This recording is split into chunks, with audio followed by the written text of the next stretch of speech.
Hello future doctor. আজকের এই ভিডিওটি খুব ইম্পর্টেন্ট হতে চলেছে, কারণ আজকের এই ভিডিওতে আমি তোমাদের বলবো তোমরা যারা যারা ভিডিও নিচে কমেন্ট করেছো তোমাদের যে সমস্ত ডাউটগুলো রয়েছে, ওকে, সেই ডাউট কিন্তু ক্লিয়ার করার চেষ্টা করব আজকের এই ভিডিওতে। তাই অবশ্যই ভিডিওটি সম্পূর্ণ দেখার অনুরোধ রইল এবং চ্যানেলে নতুন হলে অবশ্যই চ্যানেলটিকে সাবস্ক্রাইব করে দিও, ওকে। এবং তোমাদের যদি যদি কোনো আরও আলাদা যদি কোনো ডাউট যদি থেকে থাকে তাহলে কিন্তু অবশ্যই কমেন্ট করে দিবে, ওকে। এই ভিডিওটি এই কারণেই করা যাতে তুমি যে কমেন্টটা করেছো তোমার যে ডাউটটা, সেই ডাউটটা দিয়ে যদি অন্য কারোরও কিন্তু সেম ডাউট থাকতে পারে, তারও যাতে সুবিধা হয় সেই কারণে কিন্তু এই ভিডিওটি করা। তাহলে চলো ভিডিওটি শুরু করা যাক। প্রথম যে কোশ্চেনটা করেছে সে হচ্ছে আসিফ আলী রিজা। প্রথম কোশ্চেনটা করেছে 70,981 ইডাব্লিউএস ক্যান্ডিডেট কোন কলেজ হতে পারে। দেখো, তুমি 70,981 র্যাঙ্ক করেছো ইডাব্লিউএসে, ওকে। তো কোন কলেজ হতে পারে এটা কিন্তু বলা মুশকিল। কোন কলেজ হতে পারে পার্টিকুলার কোনো একটা কলেজ বলা কিন্তু মুশকিল, ওকে। তো তোমাকে আমি বলে রাখি, তুমি 70,981 র্যাঙ্ক করেছো, তুমি থার্ড রাউন্ড এবং স্টে ভ্যাকান্সি রাউন্ড অবধি তুমি যেতে পারো। সেখানে কিন্তু তোমার চান্স হলেও হতে পারে। যদি বাই চান্স যদি না হয় সেক্ষেত্রে কিন্তু তুমি যদি আয়ুষ কাউন্সিলিং করো বা ভেটেনারি কাউন্সিলিং করো সেক্ষেত্রে কিন্তু তুমি সিলেক্টেড হয়ে যাবে, ওকে। গভর্নমেন্ট কলেজ কিন্তু পেয়ে যেতে পারো, ওকে। এবং যদি আমাদের ওয়েস্ট বেঙ্গলের যে 400টা সিট বাড়ার কথা রয়েছে, যদি 400টা সিট ইনক্রিজ হয় তাহলে কিন্তু তুমি একটা এমবিবিএস সিট কিন্তু পেতে পারো। পরের যে কোশ্চেনটা করেছে সেটা হচ্ছে যোগেশ সরকার। পরের কোশ্চেনটা করেছে স্যার ওয়েস্ট বেঙ্গলে, তো প্রথমে আমি তোমাদের বলে রাখি তোমরা আমাকে স্যার বলবে না, দাদা বলে ডাকবে, সেটাই ঠিক আছে, স্যার বলবে না। ওয়েস্ট বেঙ্গলে SC category AIR rank 1,77,661 GMC পাবো কি না। দেখো, তুমি এসসিতে অল ইন্ডিয়া র্যাঙ্ক হচ্ছে 1,77,661 র্যাঙ্ক করেছো। দেখো, এখানে কিন্তু জিএমসি পাওয়াটা কিন্তু একটু টাফ রয়েছে। যদি সিট ইনক্রিজ হয় তাহলে সেক্ষেত্রে পেতে পারো, এবং না হলে তুমি আয়ুষ কাউন্সিলিং এবং ভেটেনারি কাউন্সিলিংয়ের দিকে কিন্তু যেতে পারো, সেখানে কিন্তু পেতে পারো, ওকে।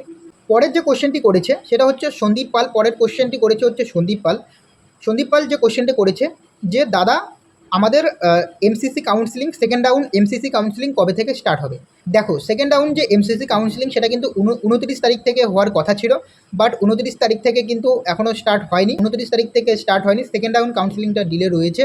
কিন্তু তোমাদের বলে রাখি, এই যে ডিলেটা হয়েছে কেন হয়েছে, কারণ ডিলেটা এই কারণে হওয়ার, আমাদের যে সিট ইনক্রিজ হবে তার প্রসেসিং চলছে। সিট ইনক্রিজ করার জন্য এনএমসি কিন্তু প্রসেসিং চলছে, কাজ চলছে, এই কারণে ডিলে রয়েছে। এবং তার পাশাপাশি যে সমস্ত স্টুডেন্টরা ফার্স্ট রাউন্ড কাউন্সিলিংয়ে কোনো একটা গভর্নমেন্ট মেডিকেল কলেজে বা কোনো প্রাইভেট মেডিকেল কলেজ পেয়েছে, সেই কলেজ যদি রিজাইন করতে চায় তারা কিন্তু রিজাইন করতে পারে। তার ডেট কিন্তু 3 তারিখ অবধি দিয়েছে, তো সেই কারণে কিন্তু ডেটটা ডিলে রয়েছে। তোমরা ধরে রাখো যে এমসিসি সেকেন্ড রাউন্ড কাউন্সিলিং মোটামুটি তোমাদের 7 থেকে 8 তারিখের দিকে কিন্তু শুরু হবে, ওকে। পরের যে কোশ্চেনটি করেছে সে হচ্ছে অর্পিতা চক্রবর্তী। পরের কোশ্চেনটা করেছে যে প্রাইভেট কলেজের সিট বাড়বে কি। দেখো, প্রাইভেট কলেজের সিট কিন্তু অলরেডি বেড়ে গেছে, কেপিসি মেডিকেল কলেজের সিট কিন্তু বেড়ে গেছে। এবং আমাদের ওয়েস্ট বেঙ্গলে আর একটা নিউ মেডিকেল কলেজ কিন্তু এস্টাবলিশড হয়েছে 2025-এ, যেটা হচ্ছে PKG medical college and hospital. সেই কলেজ কিন্তু নিউ অ্যাড হয়েছে আমাদের ওয়েস্ট বেঙ্গলে, সেখানে কিন্তু 100টা সিট রয়েছে।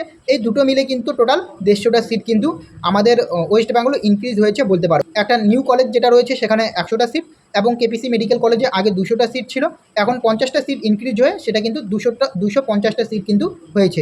পরের যে কোশ্চেনটি করেছে সে হচ্ছে হিমাদ্রি মুখার্জি। পরের কোশ্চেনটা করেছে যে কোশ্চেনটা হচ্ছে ফার্স্ট রাউন্ডে জলপাইগুড়ি পেয়েছি এআইকিউ, যেটা হচ্ছে 40,848, স্কোর হচ্ছে 510, জেনারেল আপগ্রেডেশন করেছি। সেকেন্ড রাউন্ডে কি রামপুরহাট অর মুর্শিদাবাদ পেতে পারি, কাইন্ডলি বলবেন। দেখো, তুমি প্রথম রাউন্ডে জলপাইগুড়ি পেয়েছো, তো তোমায় বলছো যে রামপুরহাট এবং মুর্শিদাবাদে তুমি পেতে চাও, ওকে। সেকেন্ড রাউন্ডে রামপুরহাট মেডিকেল কলেজ এবং মুর্শিদাবাদ মেডিকেল কলেজ পেতে চাও। তোমাকে আমি বলে দিচ্ছি, তুমি রামপুরহাট এবং মুর্শিদাবাদ যে মেডিকেল কলেজ রয়েছে দুটোর মধ্যে তুমি একটা পেয়ে যাবে। মেবি তুমি রামপুরহাট মেডিকেল কলেজটা কিন্তু পেয়ে যেতে পারো। পরের যে কোশ্চেনটি করেছে সে হচ্ছে আশিস বণিক। পরের কোশ্চেনটি করেছে যে এমপিতে বাড়িয়েছে, নোটিশ দিয়েছে, কিন্তু আমাদের কোনো নোটিশ এখনও আসেনি, তার মানে কি বাড়বে না। অর্থাৎ তুমি বলতে চাচ্ছ যে আমাদের ওয়েস্ট বেঙ্গলের যে 400টা মেডিকেল কলেজ যে সিট রয়েছে সেটা বাড়ার কথা বলছো। দেখো, আমি বাড়বে কি বাড়বে না সেটা বলছো। দেখো, আমি তোমাদের বলে রাখি, এমপিতে সিট ইনক্রিজ হয়েছে, সেই কারণে কিন্তু নোটিশ দিয়েছে এমপি স্টেট কাউন্সিলিং, এবং আমাদের ওয়েস্ট বেঙ্গলে কিন্তু এখনও সিট বাড়ায়নি। এনএমসির তরফ থেকে কিন্তু এখনও অফিসিয়াল আপডেট আসেনি, তারা প্রসেসিং করছে, এখনও কিন্তু সিট বাড়ায়নি। সেই কারণে কিন্তু আমাদের ওয়েস্ট বেঙ্গল বোর্ড থেকে কিন্তু West Bengal state counselling board থেকে কিন্তু এখনও অবধি কোনো নোটিশ দেয়নি।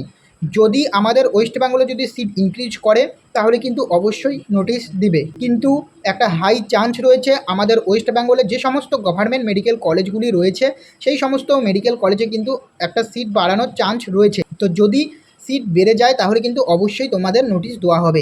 পরের কোশ্চেনটি করেছে হচ্ছে বিপ্লব মদক, পরের কোশ্চেনটি করেছে যে স্যার কেপিসি মেডিকেল কলেজে স্টেট কোটাতে অ্যাডমিশন 2025-এর সময় কত টাকা লেগেছে প্লিজ জানান। দেখো, কেপিসি মেডিকেল কলেজ তুমি যে কলেজেই অ্যাডমিশন হও না কেন, প্রাইভেট মেডিকেল কলেজ যে কলেজেই অ্যাডমিশন হও না কেন, প্রথম 2টো সেমিস্টারের টাকা কিন্তু প্রাইভেট মেডিকেল কলেজ কিন্তু নিয়ে নেয় এবং তার পাশাপাশি কিন্তু তার সাথে অ্যাডমিশন ফি নিয়ে নেয়। তো তুমি যদি কেপিসি মেডিকেল কলেজের যদি ফি স্ট্রাকচার দেখো তাহলে পার সেমিস্টার ফি স্ট্রাকচার হচ্ছে 2 লাখ টাকা। তাহলে যেহেতু 2টো সেমিস্টারে ফি স্ট্রাকচার নিয়ে নেয় সেক্ষেত্রে 4 লাখ টাকা। তার সাথে তুমি ইনক্লুড করতে পারো যে অ্যাডমিশন ফি। ওকে, তো অ্যাডমিশন ফি এবং যে সেমিস্টার 2টো সেমিস্টারের ফি মিলে তোমরা ধরে রাখতে পারো 5.5 থেকে 6 লাখ টাকা কিন্তু প্রথমবার যখন তুমি অ্যাডমিশন হবে তখন কিন্তু তোমাকে দিতে হবে কলেজকে। তো তোমাদের এই ডাউটগুলো কিন্তু ছিল, তো তোমাদের যতটা পারলাম আমি ডাউট ক্লিয়ার করার চেষ্টা করলাম আমার তরফ থেকে। ওকে, তো এখন তোমাদের আর একটা কথা বলি, তোমাদের আরও কিছু ডাউট রয়েছে সেগুলো একটা ভিডিওতে তো বলা যায় না, আমি তার জন্য কিন্তু আলাদা ভিডিও নিয়ে আসবো। তো এই কারণে কিন্তু চ্যানেলটিকে অবশ্যই সাবস্ক্রাইব করে রাখবে এবং তোমাদের যদি কোনো ডাউট থাকে তাহলে অবশ্যই কিন্তু কমেন্ট বক্সে কমেন্ট করে দেবে। আমি তোমাদের কিন্তু যতটা পারি আমি তোমাদের ডাউট ক্লিয়ার করার চেষ্টা করব। এবং তোমরা এখনও অবধি যারা টেলিগ্রাম চ্যানেলে জয়েন্ট হওনি অবশ্যই কিন্তু টেলিগ্রাম চ্যানেলে জয়েন্ট হয়ে যাবে। ওকে, কারণ সেখানে আমি নিট রিলেটেড সব কিছু আপডেট দিয়ে থাকি। এবং তার পাশাপাশি তোমাদের যদি কোনো পার্সোনালি কোয়ারি থাকে তাহলে তোমরা অবশ্যই আমাকে ইনস্টাগ্রামে ডিএম করতে পারো, আমি তোমাদের কিন্তু যতটা পারবো উত্তর দেওয়ার চেষ্টা করব। এই ভিডিওটি এখানেই শেষ করছি, দেখা হচ্ছে পরের ভিডিওতে। ওকে।